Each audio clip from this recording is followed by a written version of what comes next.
A very good evening to all of you. Welcome to my channel NG Medicals. So today we are going to see a new topic, that is prolonged labor. Okay, so this word prolong means very long. Okay, this word prolong means very long. Labor means delivery, the time of the delivery.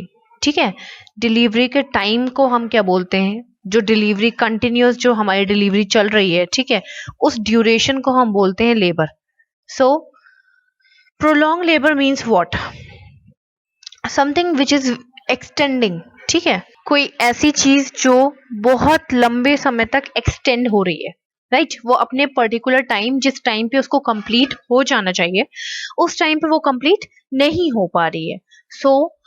तो क्या चीज नहीं complete हो पा रही है? This thing, that is labour. यानी हमारी जो डिलीवरी है, जो मदर की डिलीवरी है, वो जो पर्टिकुलर टाइम पीरियड से बहुत ज्यादा एक्स्ट्रा टाइम ले रही है, जिसे हम बोलते हैं प्रोलॉन्ग लेबर.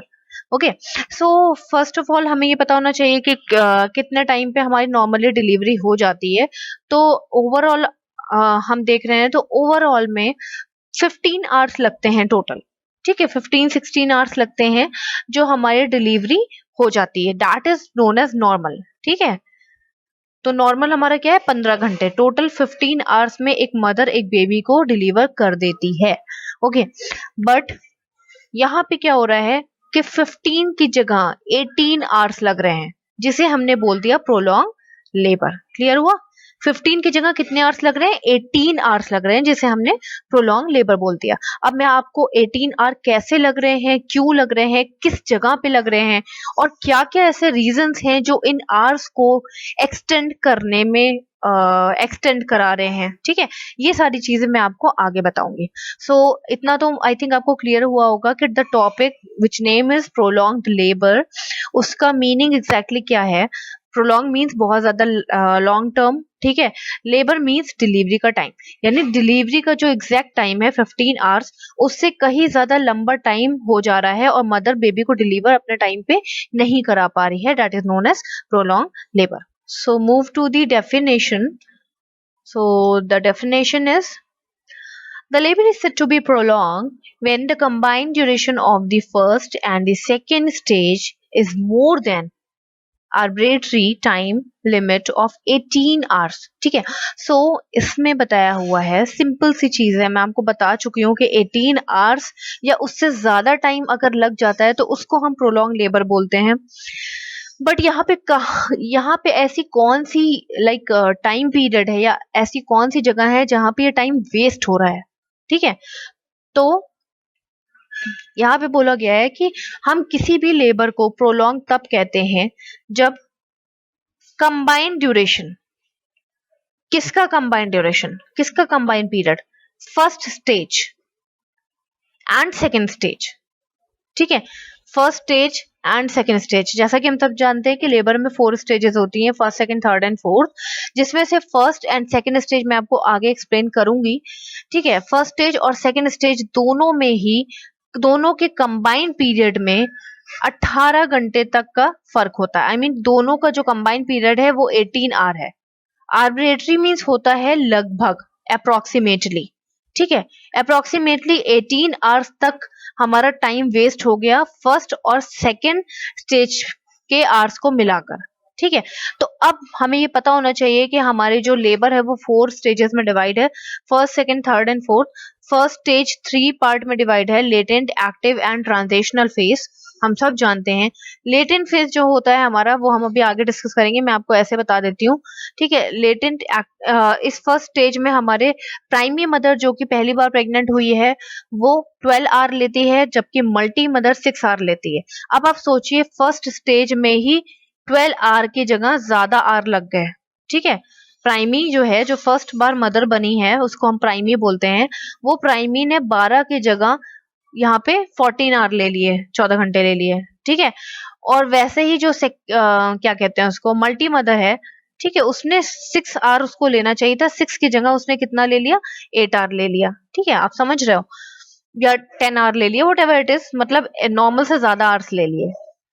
उसी तरह सेकेंड स्टेज जिसमें एक प्राइमरी मदर जो पहली बार माँ बनी है वो कितना टाइम लेती है, वो लेती है मुश्किल से 1.5 आवर, ठीक है। जबकि जो मल्टी मदर है, ठीक है, वो लेती है ओनली हाफ आवर।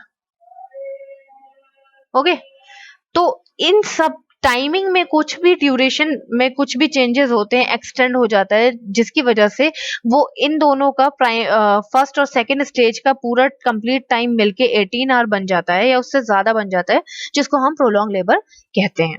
ओके, अब आपको थोड़ा कंफ्यूजन होगी, वो आगे मैं आपकी क्लियर कर दूंगी, क्योंकि आगे मैं आपको स्टेजेस भी बताऊंगी। नेक्स्ट देख लेते हैं causes of the prolong labour. तो कॉजेज में सबसे पहले स्टेजेस के बेसिस पे हम कॉजेज लेंगे, फेजेस के बेसिस पे हम कॉजेज स्टडी करेंगे, उसके बाद हम स्टेजेस देखेंगे, देन अदर कॉजेज देखेंगे। ओके, फर्स्ट ऑफ ऑल जो है हमारा वो है लेटेंट फेज, हम स्टार्ट कर रहे हैं। तो लेटेंट फेज जो होता है हमारा, मैंने आपको बताया था कि फर्स्ट स्टेज जो है वो कितने पार्ट में डिवाइड है, 3 पार्ट में डिवाइड है। ये देखिए फर्स्ट स्टेज हमारी 3 पार्ट में डिवाइड है। लेटेंट फेज जो कि अभी हम डिस्कस करने जा रहे हैं, active phase and transitional phase, ठीक है। Latent, active and transitional phase में डिवाइड है, ठीक है। तो फर्स्ट ऑफ ऑल हम लेटेंट फेज डिस्कस करेंगे। तो लेटेंट फेज में हमारा कहां से स्टार्ट होता है, the latent phase start from the true labour pain of the uterus. True labour pain से स्टार्ट होता है, ठीक है, और कहाँ पे एंड हो रहा है, 3 centimetre dilation of the cervix, ठीक है। हमारा सर्विक्स कंप्लीट डायलेशन सर्विक्स का कितना होता है, कंप्लीटली सर्विक्स कितना फैल जाता है, 10 सेंटीमीटर फैलता है, ठीक है। बट यहाँ पे हम कितना डिस्कस कर रहे हैं अभी, लेटेंट फेज में अभी सिर्फ 3 सेंटीमीटर डायलेट होता है सर्विक्स हमारा, ठीक है। तो कहाँ से स्टार्ट हो रहा है लेटेंट फेज, हमारी स्टार्ट हो रही है ट्रू लेबर पेन से, 3 centimetre dilation of the cervix तक एंड हो रही है। ट्रू लेबर पेन से स्टार्ट हो रही है और 3 centimetre dilation of the cervix तक एंड हो रही है। ओके, अब ये टाइम कितना ले रही है, इतना तो हमें समझ में आ गया कि ये कहाँ से स्टार्ट हो रही है, कहाँ एंड हो रही है, टाइम कितना ले रही है। जो प्राइमरी मदर है जो फर्स्ट बार प्रेग्नेंट हुई है उसमें 8 आवर्स ले रही है, और जो मल्टी मदर है जो कई बार प्रेग्नेंट हो चुकी है उसमें 4 आवर्स ले रही है, ठीक है। ये सारी चीजें प्राइमरी में 8 आवर में कंप्लीट हो रहे हैं और मल्टी में 4 आवर में कंप्लीट हो रहे हैं। ये था हमारा नॉर्मल, ठीक है। ये देखिए नॉर्मल लेटेंट फेज है ये हमारा। नेक्स्ट देख लेते हैं। अभी हमने इससे पहले नॉर्मल पढ़ लिया, अब देखते हैं प्रोलॉन्ग लेटेंट फेज। अभी हमने नॉर्मल लेटेंट फेज पढ़ लिया था, अब देखते हैं प्रोलॉन्ग लेटेंट फेज। तो प्रोलॉन्ग लेटेंट फेज में क्या हो रहा है, ये देखिए 20 are in a primary mother और 14 are in a multigravida mother. सोचिए आप, कहाँ 8 और 4 का रेशियो था, आई मीन 8 ले रही थी प्राइमरी मदर और 4 आर ले रही थी मल्टी मदर। यहाँ पे एक्सटेंड होके कितना हो गया, 20 आर हो गए प्राइमरी मदर को और 14 आर हो गए मल्टी मदर को, ठीक है। तो दिस इज एबनॉर्मल। ये हमारा पार्टोग्राफ में हम इसको आइडेंटिफाई कर सकते हैं। जब हम फिल करते हैं पार्टोग्राफ में तो हम इसी तरह से फिल करते हैं। ये देखिए लेटेंट फेज हमारा कितना एक्सटेंड जा चुका है, ठीक। और ये नॉर्मल है फिलहाल, 8 आवर्स तक गया है। देखिए अगर ये एबनॉर्मल होता, ठीक, तो ये कितना जाता लेटेंट फेज, ऐसे कंप्लीटली ग्राफ में हमें बनाना पड़ता, मेंटेन करना पड़ता, ठीक है। तो ये मैं आपको मल्टी का दिखा रही हूँ। मल्टी का अगर आप ग्राफ बनाओगे तो नॉर्मल में 8 आवर पे आप रुक गए, क्योंकि 8 आवर पे लेटेंट फेज खत्म हो जाता है। लेकिन एबनॉर्मेलिटी क्या बोल रही है कि 8 की जगह कितने आवर हो गए, ये 20 आवर हो गए हैं, और उसमें 4 की जगह 14 आवर हो गए हैं मल्टी में, ठीक है। तो हम ऐसे लेटेंट फेज बनाते चले जाएंगे। ओके, अब देखिए प्रोलॉन्ग लेटेंट फेज में लेटेंट फेज ये तो हो गया, sorry. In the partograph, the labor process divided into alert line and action line. Okay. So मैं आपको बताना चाहती हूँ, आप प्लीज कंफ्यूज मत होइएगा कि यहाँ पे पार्टोग्राफ के बारे में डिस्कस हो रहा है। तो पार्टोग्राफ में इन्होंने बताया हुआ है कि हम इन दो नेम्स की लाइन पे डिपेंड होते हैं। अलर्ट लाइन हम तब तक बनाते हैं जब तक हमारा लेटेंट फेज चलता रहता है, वो हो गई हमारी अलर्ट लाइन। समझ में आ रहा है, ये अलर्ट लाइन तब तक रहती है जब तक हम लेटेंट फेज में रहते हैं। एक्शन लाइन तब हो जाती है जब हम एक्टिव फेज में आ जाते हैं। अब आपको समझ में आ रहा है इन दोनों का रिलेशनशिप। आप समझिए कि पार्टोग्राफ में हाँ, जैसे ही लेटेंट फेज, आप ऐसे समझिए कि जैसे ही लेटेंट फेज की एंड हुई, हमारी अलर्ट लाइन की एंड हो गई, और जैसे ही एक्टिव फेज की स्टार्टिंग हुई, वैसे ही हमारे एक्शन लाइन की स्टार्टिंग हो गई। इसका मतलब यही हुआ कि लेटेंट फेज जब तक था या अलर्ट लाइन तब तक थी जब तक हमारा सर्विक्स 3 सेंटीमीटर डायलेटेड था। समझ में आ रहा है? एक्शन लाइन या एक्टिव फेज कब स्टार्ट हुआ? जब हमारा 4 से 8 centimetre dilation of the cervix हुआ। ठीक है, एक्शन लाइन कब स्टार्ट हुई? जब 4 centimetre dilation of the cervix हुआ। एंड कब हुई? जब 8 सेंटीमीटर डायलेशन हो गया सर्विक्स का। और हम सब जानते हैं कि 10 सेंटीमीटर फुल डायलेशन होता है सर्विक्स का बच्चे के बाहर निकालने के लिए। सो 10 सेंटीमीटर ट्रांजिशनल फेज में होता है, जो कि तीसरी फेज थी हमारे फर्स्ट स्टेज की। ये देखिए, ये सारी चीजें इसमें नोटेड हैं ऑलरेडी। ठीक है, तो जब हमारा सर्विक्स डायलेट होता है, तो वो किसके अकॉर्डिंग डायलेट होता है? 1 सेंटीमीटर पर आवर के अकॉर्डिंग डायलेट होना स्टार्ट हो जाता है। ठीक है, एक्टिव फेज जैसे ही स्टार्ट होता है, हमारा सर्विक्स 1 सेंटीमीटर पर आवर के अकॉर्डिंग डायलेट होना स्टार्ट हो जाता है। अभी तक 3 सेंटीमीटर पर आवर के अकॉर्डिंग डायलेट हो चुका था। ठीक है, 3 सेंटीमीटर डायलेट हो चुका था। अब जितना भी एक्टिव फेज में है वो 1 सेंटीमीटर हर घंटे में डायलेट होता है। सो इसके अकॉर्डिंग 3, 4, 5, 6, 7, 8, ठीक है, 5 घंटे में 8 सेंटीमीटर डायलेट हो जाता है हमारा सर्विक्स। आप समझ रहे हो क्यों? क्योंकि 3 सेंटीमीटर तो हमारा ऑलरेडी हो चुका था, है ना, लेटेंट फेज में ऑलरेडी हो चुका था। अब कितना बचा? 4, 5, 6, 7, 8। ठीक है, तो मैंने आपको बताया कि एक्टिव फेज के एंड में 8 सेंटीमीटर तक डायलेट हो जाता है, यानी कि ये 8 सेंटीमीटर कितने घंटे में डायलेट हो जाना चाहिए? 5 घंटे में डायलेट हो जाना चाहिए। आप ये समझिए। ठीक है, अगर ये 5 घंटे में डायलेट नहीं हो रहा तो एटलीस्ट 6 घंटे में हो जाए। ठीक है, 7 घंटे में हो जाए, पर नहीं, अगर ये इतना ही स्लो डायलेट करेगा तो हमारी एक्टिव फेज कितनी बहुत लंबी चली जाएगी, लॉन्ग एक्टिव फेज चली जाएगी, जो कि बाद में कन्वर्ट हो जाएगी प्रोलॉन्ग लेबर में। ओके, नेक्स्ट देख लेते हैं causes of the prolong labour. तो कॉजेज जो हमारे अभी स्टेजेस पे हमने डिवाइड किया, लेटेंट, एक्टिव, एक्शन लाइन, ये सब डिवाइड किया हमने। ठीक है, वो अलग था, मतलब सब कुछ सेम ही है, बट अब यहाँ पे हम किसके बेसिस पे कॉजेज पढ़ने जा रहे हैं? हम यहाँ पे बेबी, मदर, ठीक है, और मदर का जो स्ट्रक्चर है, पेल्विक हमारी है, और जो वजाइना का स्ट्रक्चर है, इन सब चीजों पे बेस्ड होके कॉजेस आइडेंटिफाई करने जा रहे हैं। तो इन्होंने बोला है कि फर्स्ट स्टेज में 3 तरह के कॉजेस हो सकते हैं, 3 types of the causes. First of all, कुछ पावर में होगी डिफेक्ट, कुछ पैसेंजर में होगी डिफेक्ट, एंड कुछ पैसेज में होगी डिफेक्ट, एंड कुछ पैसेंजर में डिफेक्ट होगा। तो पावर का मतलब है, हो सकता है यूट्रस का कॉन्ट्रैक्शन सही से नहीं आ रहा हो, मदर का यहाँ पे अभी मदर का कुछ इन्वॉल्वमेंट नहीं है, ठीक है, यूट्रस का कॉन्ट्रैक्शन सही से नहीं आ रहा हो। पैसेज हो सकता है कहीं पे ट्यूमर हो वजाइना में, ठीक है, यूट्रस के सर्विक्स में सर्वाइकल ट्यूमर, कुछ भी हो सकता है। ठीक है, पैसेंजर हो सकता है बेबी में कोई डिफेक्ट हो, है ना। ये सारी चीजें हम डिटेल में डिस्कस करेंगे। So causes of the prolong labour में फर्स्ट स्टेज में हमने अभी क्या डिस्कस किया? Fault in power.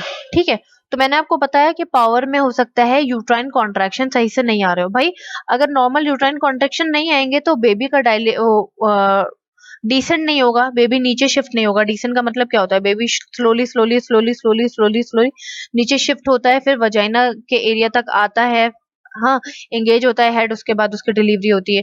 तो जब वो नीचे ही शिफ्ट नहीं होगा तो डिलीवरी कैसे होगी? ठीक है, तो यूट्राइन कॉन्ट्रैक्शन स्लो आ रहे हैं, यहाँ पे एबनॉर्मल आ रहे हैं।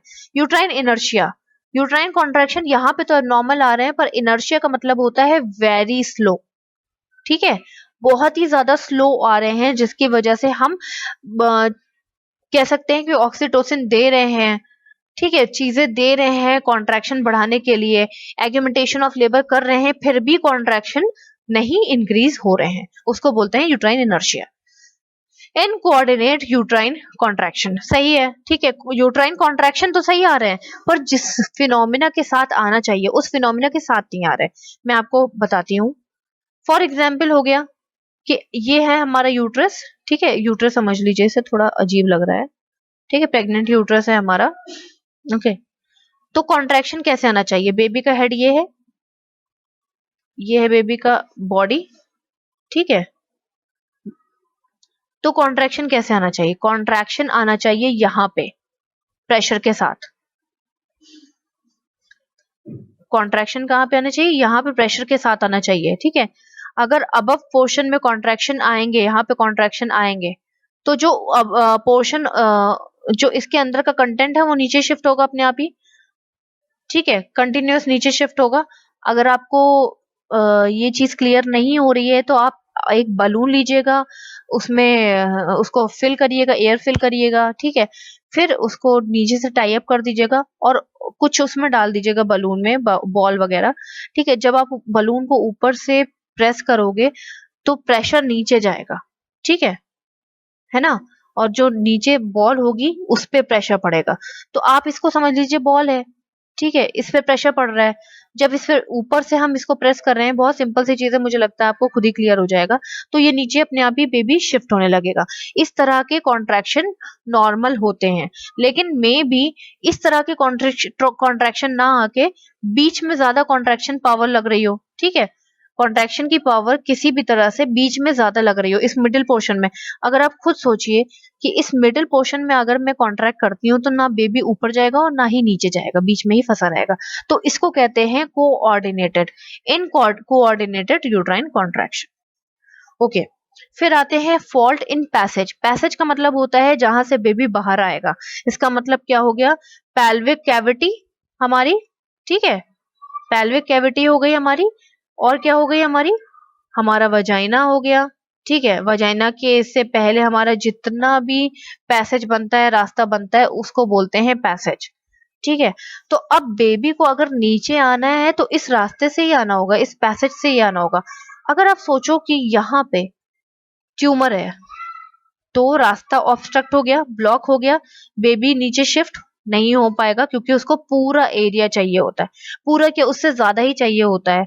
लेकिन यहाँ पे ट्यूमर की वजह से या तो वो नीचे शिफ्ट नहीं हो पाएगा, या तो ट्यूमर रप्चर हो सकता है, ठीक है, मैलिग्नेंट है तो वो कई जगह फैल सकता है, इन्फेक्शन फैल सकता है। तो ये सारी चीजें प्रॉब्लम क्रिएट करती हैं, ठीक है। तो यहाँ पे आप देख लीजिए पैसेज में और क्या क्या पैसेज में प्रॉब्लम हो सकती है। पेल्विस में प्रॉब्लम हो सकती है। जो हमारी पेल्विस है, हो सकता है, मैंने आपको सीपीडी से पहले एक्सप्लेन किया है तो उसका वीडियो आप देख लीजिएगा, सेफेलोपेल्विक डिस्प्रपोर्शन। उसमें क्या होता है कि पेल्विक जो होती है उसका जो साइज होता है वो छोटा होता है, स्मॉल होता है। अब स्मॉल पेल्विक अगर स्मॉल होगी तो अंदर की कैविटी स्मॉल होगी, अंदर की कैविटी स्मॉल होगी तो बेबी का हेड एंगेज नहीं हो पाएगा या बेबी वहां से बाहर नहीं निकल पाएगा। या हो सकता है कि गायनेकोइड पेल्विक की जगह एंड्रॉइड पेल्विस हो, प्लेटिपॉइड हो, ठीक है, एंथ्रोपॉइड हो, ठीक। तो हम सब जानते हैं कि फीमेल में नॉर्मल पेल्विस जो होती है वो गायनेकोइड शेप की होती है, उसके अंदर की जो कैविटी होती है वो इक्वल होती है, जिसमें से बेबी आराम से बाहर निकल जाता है। पर अगर मान लीजिए एंड्रॉइड हुई, हार्ट शेप की पेल्विस, तो क्या बेबी आराम से निकल पाएगा? नहीं, क्योंकि एरिया यहाँ से कम है, ठीक है, एरिया यहाँ से भी कम है, एरिया यहाँ से भी कम है, ठीक है। इसी वजह से बेबी नहीं निकल पाएगा। हाँ, प्लेटिपॉइड हुई तो उसका थोड़ा सा फ्लैट कैविटी होगी तो उसमें से नहीं निकल पाएगा, ठीक। एंथ्रोपॉइड हुई तो उसका शेप होता है किडनी की तरह, ठीक है, तो उसमें से भी बेबी नहीं निकल पाएगा। तो ये सारी चीजें प्रॉब्लम क्रिएट करती हैं, ओके। पेल्विस हो गया आपका, ठीक है। फिर सर्वाइकल डिस्टोशिया हो सकता है, सर्विक्स जो जिसको रास्ता देना है, जिसको डायलेट होना है, वही डायलेट नहीं हो पाया। वो भी तो एक वे है ना, रास्ता है ना बेबी के लिए, वही डायलेट नहीं हो पाया। अब वो डायलेट नहीं हो पाएगा तो बेबी बाहर नहीं निकल पाएगा। फिर आ जाते हैं पेल्विक ट्यूमर। मैं आपको बता चुकी हूँ कि कोई भी ट्यूमर होगा तो वो ऑब्स्ट्रक्शन का काम करेगा। फुल ब्लैडर, जब मदर का फुल ब्लैडर होगा, चाहे वो स्टूल यूरिनरी ब्लैडर जो मदर का फुल होगा, तो वो बेयरिंग डाउन एफर्ट करने में बहुत अनकंफर्टेबल होगी, ठीक है। तो ये सारी चीजें क्या कर रही हैं? प्रॉब्लम क्रिएट कर रही हैं। Next move to the fault in passenger, ठीक है। अभी तक हमने क्या देख लिया? पावर और पैसेज देख लिया। अब देखते हैं पैसेंजर, मतलब बेबी में क्या ऐसी एबनॉर्मेलिटीज आ गई भाई, ये देखते हैं, ठीक है। तो माल पोजिशन, माल प्रेजेंटेशन, तो हो सकता है वो ब्रीच हो, सिंपल सी चीज है, ब्रीच डिलीवरी कराना इतना इजी नहीं है। हो सकता है ऑब्लिक में हो बेबी, ठीक है, हो सकता है ट्रांसवर्स हो। ये सारी चीजें प्रॉब्लम क्रिएट करती हैं। इस वजह से क्या हो रहा है कि बेबी की डिलीवरी नॉर्मली नहीं हो पा रही है एंड लेबर जो हो रहा है वो क्या हो रहा है, प्रोलॉन्ग हो जा रहा है। देन नेक्स्ट है कंजेनाइटल एबनॉर्मेलिटीज। सो कंजेनाइटल एबनॉर्मेलिटीज में बहुत सारे कंजेनाइटल एबनॉर्मेलिटीज हो सकते हैं, जैसे ये देखिए मैक्रोसेफेलस अब इतना हैवी या 4.5 केजी का या 5 केजी का बेबी नॉर्मली बाहर नहीं आ पाएगा। We need caesarean section for this, ठीक है। तो और कौन कौन से प्रॉब्लम की क्रिएट हो सकते हैं, माइक्रोसेफेलस हो सकते हैं, ठीक है, हाइड्रोसेफेलस हो सकते हैं, या कह सकते हैं ग्लाइसीमिया हो सकता है बेबी को, जिससे बेबी का साइज अपने आप ही बढ़ जाएगा। या और भी बहुत सारी प्रॉब्लम हो सकती हैं, जैसे कह सकते हैं हाइड्रोस फिटालिस हो सकता है कि बेबी का जो इंट्रासेलुलर स्पेस है वो एक्स्ट्रा सेलुलर स्पेस में चला गया और बेबी का साइज बढ़ गया एडिमा की वजह से। RH incompatibility is a like most common problem in this prolonged labor. Okay. अब नेक्स्ट देखते हैं सेकेंड स्टेज में क्या प्रॉब्लम हो रही है। तो फर्स्ट स्टेज में हमने देख लिया पावर, पैसेज एंड पैसेंजर, तीनों में प्रॉब्लम हो रही थी।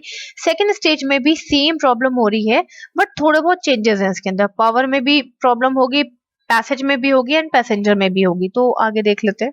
तो सेकेंड स्टेज में देखिए sluggish or non-decent of the presenting part in second stage due to the many problems, ठीक है। तो sluggish means होता है slow या failure, ठीक है।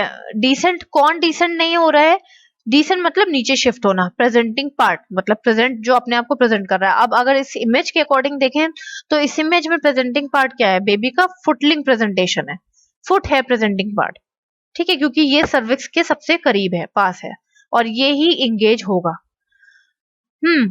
यहाँ पे यही चीज प्रॉब्लम क्रिएट कर रही है कि हो सकता है कि प्रेजेंटिंग पार्ट नीचे शिफ्ट नहीं हो पा रहा है। अब वही जो सबसे पहले प्रेजेंट कर रहा है अपने आप को, वही नीचे नहीं शिफ्ट होगा तो पूरी बॉडी कैसे नीचे शिफ्ट होगी।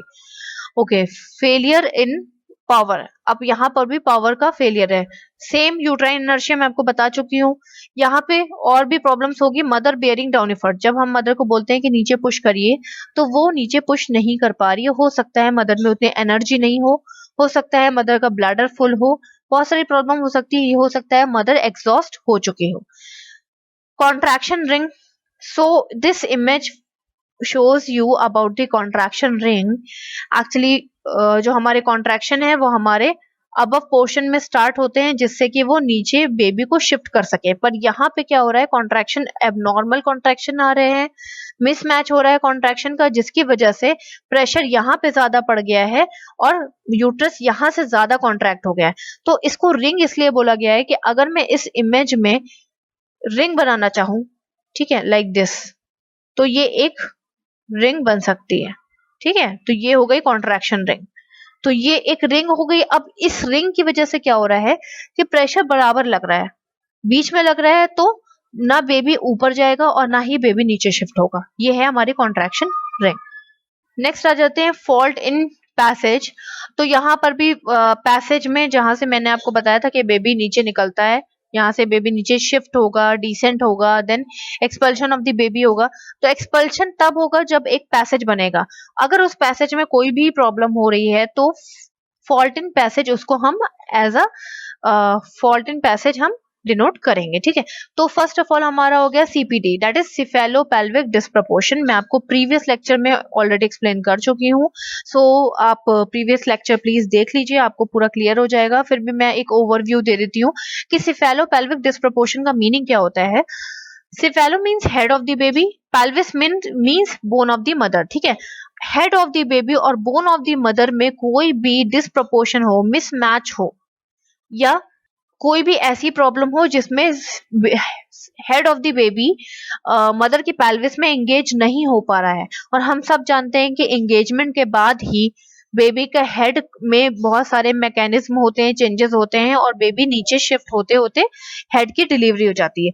अगर हेड एंगेज नहीं होगा तो यहाँ पे डिलीवरी होने का कोई चांस नहीं है। That is known as cephalopelvic disproportion. इसके बहुत सारे रीजन हो सकते हैं, हो सकता है पेल्विस छोटी हो, ठीक है, उसका डायमीटर छोटा हो, या पेल्विक का स्ट्रक्चर कुछ एबनॉर्मल हो, राइट। हम सब जानते हैं कि गायनिकोइड पेल्विस में जो कैविटी होती है वो इक्वल होती है, उसका डायमीटर इक्वल होता है, इस वजह से बेबी का हेड नॉर्मली बाहर आ जाता है।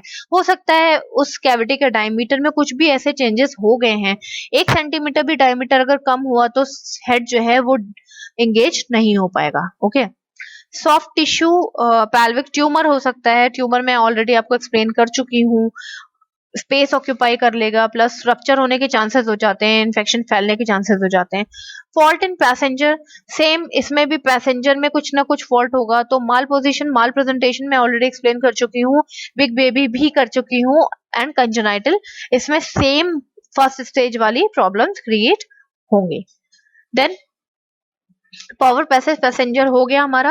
अब हम देखते हैं डायग्नोस्टिक इवैल्यूएशन के हम कौन सी ऐसी डायग्नोस्टिक इवैल्यूएशन कर सकते हैं जिससे हमें चीजें क्लियर हो जाएं। तो फर्स्ट ऑफ ऑल मुझे नहीं लगता कि कुछ ऐसी पर्टिकुलर डायग्नोस्टिक इवैल्यूएशन आप करोगे, स्पेशल कुछ भी नहीं है इसमें। हम हर बार जो डायग्नोस्टिक इवैल्यूएशन फॉलो करते हैं वही हम यहाँ पर भी करेंगे। सो यहाँ पे डायग्नोस्टिक इवैल्यूएशन और क्लिनिकल मैनिफेस्टेशन दोनों का एक लिंक बताया हुआ है, क्योंकि डायग्नोस्टिक के साथ साथ हमें क्लिनिकल साइंस भी मिल जाएंगे कि ये प्रोलॉन्ग लेबर है। ओके। तो first of all first stage अगर है मदर की, तो वहां पे हम डायग्नोस्टिक इवैल्यूएशन कर सकते हैं। यहाँ पे हमें पार्टोग्राफ की नीड होगी, हमें ये आइडेंटिफाई करना होगा कि जो सर्वाइकल डायलेशन हमने अभी पढ़ा था वो 1 सेंटीमीटर पर आर के अकॉर्डिंग प्राइमी मदर में डायलेट हो रहा है, जो फर्स्ट बार मदर बन रही है उसमें 1 सेंटीमीटर पर आर के अकॉर्डिंग जो हमारा डायलेट हो रहा था वो हो रहा है या नहीं हो रहा है। या मल्टी मदर है तो 1.5 सेंटीमीटर डायलेशन होना चाहिए मल्टी मदर में, वो हो रहा है या नहीं हो रहा है। ये एक क्लिनिकल साइन भी हो गया और इसे हमने डायग्नोस्टिक इवैल्यूएशन में भी काउंट किया, क्योंकि हम इसकी हेल्प से डायग्नोस कर रहे हैं। Then the rate of the descent, if the presenting part is less than 1 centimeter per hour in a primary and less than 2 centimeter per hour in a multi। ठीक है, तो अब यहाँ पे डिसेंट भी उसी हिसाब से होता है, जैसे जैसे सर्विक्स का डायलेशन होता है। सर्विक्स डायलेट कैसे हो रहा है, 1 सेंटीमीटर पर आवर या उससे ज्यादा हो रहा है प्राइमी में, और 1.5 सेंटीमीटर या उससे ज्यादा हो रहा है मल्टी में।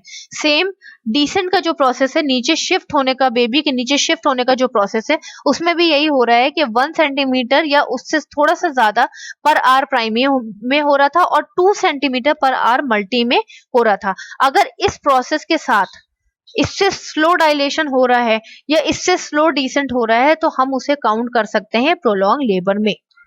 नेक्स्ट देख लीजिए, the second stage is considered the prolong if the last for the more than 2 hour in a primi and 1 hour in a multi. तो ये हम पहले भी डिस्कस कर चुके हैं कि सेकेंड स्टेज में अगर 2 आवर प्राइमी ले रही है और 1 आवर मल्टी ले रही है तो हम उसे क्या करेंगे, प्रोलॉन्ग लेबर में काउंट करेंगे। नेक्स्ट है हमारा स्लगिश, ये मैं आपको बता चुकी हूँ, डिसेंट नहीं हो रहा है। ठीक है, प्रेजेंटिंग पार्ट डिसेंट नहीं हो रहा है, स्लगिश नहीं हो रहा है, या तो फेल हो जा रहा है, डिसेंट हो ही नहीं रहा है, या तो स्लो डिसेंट हो रहा है और slow dilation of the cervix हो रहा है। ये मैं आपको ऑलरेडी एक्सप्लेन कर चुकी हूँ। देन इन सब की वजह से बेबी और मदर में क्या क्या प्रॉब्लम क्रिएट हो सकती हैं, that is complications of the foetus. ठीक है, तो कॉम्प्लिकेशन में फर्स्ट आ जाता है हमारा हाइपोक्सिया। तो हाइपोक्सिया क्यों होगा, क्योंकि हर जगह से बेबी पे प्रेशर आ रहा है, इधर से मदर जो है वो क्या कर रही है, बेयरिंग डाउन एफर्ट कर रही है। हमने एग्यूमेंटेशन ऑफ द लेबर भी कर दिया है, ऑक्सीटोसिन भी प्रोवाइड कर दिया है, कॉन्ट्रैक्शन भी स्ट्रॉन्ग आ रहे हैं, जिसकी वजह से क्या हो रहा है, बेबी का जो फीटल हार्ट रेट है वो स्लो हो रही है और एक टाइम पे वो हाइपोक्सिया में भी चेंज हो सकती है अगर हमने उसको कंट्रोल नहीं किया तो। इंट्रायूट्राइन इन्फेक्शन हो सकता है, क्योंकि मे बी कहीं ना कहीं बेबी का हेड की वजह से, हेड के प्रेशर की वजह से मदर को भी इंजरी हो सकती है एंड बेबी के हेड में भी इंजरी हो सकती है, तो इन्फेक्शन होने के चांसेस हो सकते हैं। इंट्राक्रेनियल स्ट्रेस हो सकता है और हैमरेज हो सकता है। सेम वही चीज है कि हम एगुमेंटेशन ऑफ द लेबर भी कर रहे हैं, ऑक्सीटोसिन दे रहे हैं, मदर भी डाउन एफर्ट कर रही है, तो कहीं ना कहीं इंजरी होने की वजह से या बेबी के हेड पे बहुत ज्यादा प्रेशर होने की वजह से क्या हो सकता है, हेमाटोमा हो सकता है। देन इंक्रीज ऑपरेटिव डिलीवरी, जब हम हर चीज के लिए फेल हो जाते हैं, हमारा एगुमेंटेशन ऑफ द लेबर फेल हो जाएगा, ठीक है, मदर भी डाउन एफर्ट फेल हो जाएगा, बेबी का डिसेंट प्रोसेस फेल हो जाएगा, सर्वाइकल डायलेशन फेल हो जाएगा, तो क्या होगा? हमारा लास्ट ऑप्शन क्या बचेगा? Operative delivery. नेक्स्ट आ जाते हैं मैटरनल कॉम्प्लिकेशंस देख लेते हैं। तो मदर डिस्ट्रेस क्यों हो जाएगी? क्योंकि वो बहुत ज्यादा प्रेशर लगा रही है and she lost her energy, उसने अपनी एनर्जी लॉस्ट कर दी है, जिस वजह से क्या हो रहा है? मदर डिस्ट्रेस हो गई है एंड विद डिस्ट्रेस के साथ साथ वो डिहाइड्रेट भी हो जाएगी। तो हमें इन सब चीजों का ध्यान रखना है, हमें उनसे एक्स्ट्रा प्रेशर या बहुत ओवर प्रेशर लगाने के लिए मना करना है। If she is not capable to do the extra pressure we will follow the caesarean section. The next है हमारा PPH, that is postmortem haemorrhage. क्यों हो सकता है? बिकॉज इससे पहले हमने देख लिया है कि इंजरी होने के पूरे पूरे चांसेस हो रहे हैं अंदर, ठीक है, जिस वजह से क्योंकि हम लोग मैनुअल यूट्राइन कॉन्ट्रैक्शन करा रहे हैं जबरदस्ती का, मतलब वो नेचुरल नहीं आ रहे हैं, हमने बहुत सारी चीजें ऐसी एफर्ट डाले हैं जिसमें यूट्राइन कॉन्ट्रैक्शन, तो मे भी यूट्राइन कॉन्ट्रैक्शन बहुत ज्यादा फास्ट आ जाए और इंजरी होने के चांसेस इंक्रीज हो जाए। Then genital tract trauma, same चीज, इंजरी और ट्रॉमा होने के पूरे पूरे चांसेस रहेंगे। इंक्रीज ऑपरेटिव डिलीवरी मैं आपको पहले ही बता चुकी हूँ कि यहाँ पे अगर मदर के बेसिस पे आप ऑपरेटिव डिलीवरी को देखोगे तो मदर को हम इतना ज्यादा प्रेशराइज नहीं करेंगे, हम ऑपरेटिव डिलीवरी फॉलो करेंगे। देन परप्यूरियल सेप्सिस हो सकता है बिकॉज पीपीएच के फुल चांसेस हो रहे हैं, इंजरी के फुल चांसेस हो रहे हैं, इस वजह से पीपीएच परप्यूरियल सेप्सिस होने के भी चांसेस इंक्रीज हो जाएंगे। नेक्स्ट है सब इन्वोल्यूशन ऑफ द यूट्रस। सब involution of the uterus means होता है कि जब यूट्रस अपनी प्रॉपर प्री प्रेग्नेंट स्टेज में नहीं जा पाता है। जैसा कि हम सब जानते हैं कि प्रेगनेंसी के टाइम पे क्या होता है कि यूट्रस का साइज एंड शेप बढ़ जाता है, उसके मसल्स बढ़ जाते हैं because of the increase in a content inside the uterus. क्योंकि बेबी के साइज बढ़ने की वजह से, प्लासेंटा का साइज बढ़ने की वजह से, एमनियोटिक फ्लूइड बढ़ने की वजह से यूट्रस का भी साइज इंक्रीज हो जाता है, उसके मसल्स का साइज इंक्रीज हो जाता है। सो ये सारी चीजें एक टाइम पे जब डिलीवरी हो जाएगी तब ये सारी चीजें अपनी प्री प्रेग्नेंट स्टेज में वापस आने की कोशिश करती हैं। बट यहाँ पे क्या हो रहा है? Injury, infection, PPH and puerperal sepsis की वजह से ये सारी चीजें अपने नॉर्मल पोजीशन में नहीं आ पा रही हैं क्योंकि अंदर इन्फेक्शन हो चुका है, ठीक है।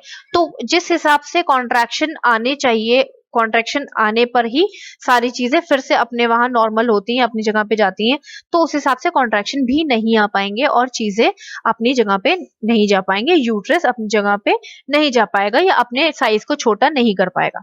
नेक्स्ट आ जाते हैं ट्रीटमेंट। सो ट्रीटमेंट में फर्स्ट ऑफ ऑल प्रिवेंशन पे हम ज्यादा फोकस करेंगे क्योंकि हम इतने ज्यादा कॉम्प्लिकेशंस को रोक सकते थे या इतने ज्यादा कॉम्प्लिकेशंस को हम कह सकते हैं कि हैंडल करने के लिए अपने आप को हर तरह से प्रिपेयर कर सकते थे अगर हमने एंटीनेटल पे ध्यान दिया होता तो। Because may be mother diabetic हो, जिसकी वजह से हमें पता होना चाहिए कि डायबिटिक मदर की वजह से क्या होता है, हाइपोग्लाइसेमिक बेबी होता है एंड हाइपोग्लाइसेमिक बेबी की वजह से क्या होता है, उसका साइज एंड शेप बढ़ जाता है। May be 4.5 may be 5 kg का बेबी होता है जो कि नॉर्मली डिलीवर नहीं हो सकता। तो एंटीनेटल में हम सब चीजों का ध्यान रखेंगे। देन बाकी चीजों का भी हम ध्यान रख सकते हैं। फॉर एग्जाम्पल कि प्रीवियस हिस्ट्री हम पता कर लेंगे कि मे बी प्रीवियसली उसका सेम प्रॉब्लम क्रिएट हुई होगी।